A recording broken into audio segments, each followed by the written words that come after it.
नमस्कार, मैं डॉक्टर हेमंत अहिरवार छिंदवाड़ा में समर्पण अस्पताल में प्रैक्टिस करता हूं। मैं laser pile surgeon, laparoscopic surgeon और एंडोस्कोपिस्ट भी हूं। तो दोस्तों, आज हम बात करेंगे GERD के बारे में, जिसको हम गैस्ट्रो इसोफेजियल रिफ्लक्स डिसीज भी कहते हैं। इसका मेन सिम्टम्स होता है एसिडिटी बोलो या हार्ट बर्न बोलिए, है ना।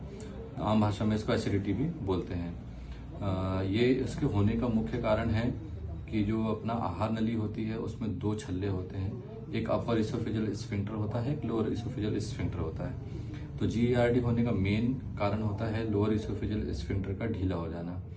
तो उसके ढीले होने के कारण जो पेट में प्रेशर पड़ता है, उससे जो एसिड नीचे जाना चाहिए वो नीचे ना जाके ऊपर की तरफ आ जाता है और आहार नली में चला जाता है। तो एसिड के आहार नली में आने से पेशेंट को छाती में एक जलन सी पैदा होती है, जिसको हार्ट बर्न बोलते हैं। तो यही मेन सिम्टम्स है इसका GERD का। और भी इसके साथ कई सिम्टम्स इसमें होते हैं, जैसे कि पेशेंट को मुंह में कड़वापन आता है, खट्टापन आता है, गले में गठान जैसा लगता है और अस्थमा के लाइक सिम्टम्स भी इसको पेशेंट्स को हो सकते हैं। पॉज करते दोस्तों, GERD के मेन कॉम्प्लिकेशंस जो हैं वो ये हो सकते हैं कि आहार नली में छाले पड़ सकते हैं, आहार नली सिकुड़ सकती है और आहार नली में आगे चल के कैंसर के चेंजेस भी आ सकते हैं। अगर हम देखें तो इसमें जो रिस्क फैक्टर होता है GERD के लिए, वो मेनली रिस्क फैक्टर जो होता है खान पीन से संबंधित रहते हैं और हमारे लाइफस्टाइल से भी संबंधित रहते हैं। तो खाने पीने में हम देखें तो इसमें सबसे पहले आता है कि over taking of the alcohol, smoking, taking the spicy foods, ज़्यादा मात्रा में फैटी या ऑयली फूड लेना, ज़्यादा मात्रा में प्रोटीनिशियस फूड लेना, या फिर मिंट वाला चीज़ों को ज़्यादा सेवन करना, या फिर बोलना चाहिए कोल्ड ड्रिंक या हॉट ड्रिंक्स का सेवन करना और कैफीन युक्त ड्रिंक्स का लेना। इन सब चीज़ों से क्या होता है कि जो लोअर इसोफेजियल स्फिंक्टर है वो ढीला हो जाता है खाना खाने के बाद, तो एसिड का ऊपर आना आम बात हो जाती है। इसका और भी कारण है, जैसे कि पेट पे प्रेशर किसी भी कारण से अगर बढ़ रहा हो तो लोअर इसोफेजियल स्फिंक्टर ढीला हो जाएगा। पेशेंट अगर ओवरवेट है तो भी पेशेंट को प्रॉब्लम हो सकती है। प्रेगनेंसी इसमें एक बड़ा कारण है कि प्रेगनेंसी में लेडीज़ को GERD के सिम्टम्स आ सकते हैं।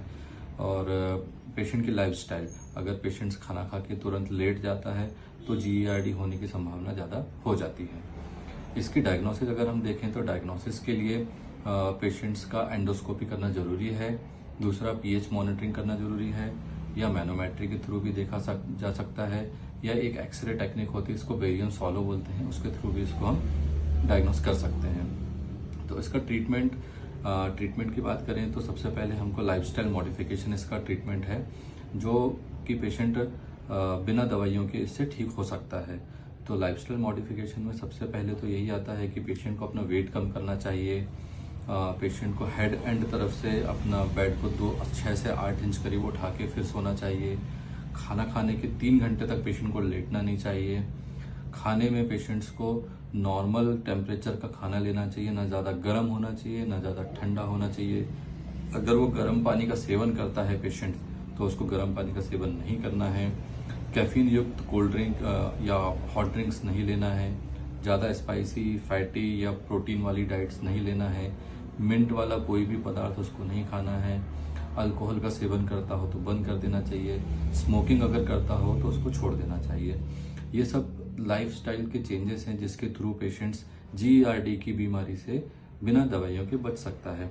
अगर ये सब करने के बाद भी पेशेंट्स को रिलीफ नहीं मिल रहा है तो फिर उसको डॉक्टर की सलाह लेकर डॉक्टर द्वारा प्रिस्क्राइब्ड दवाइयाँ लेना चाहिए, क्योंकि ये बीमारी लाइलाज नहीं है, इसका इलाज दवाइयों से भी संभव है।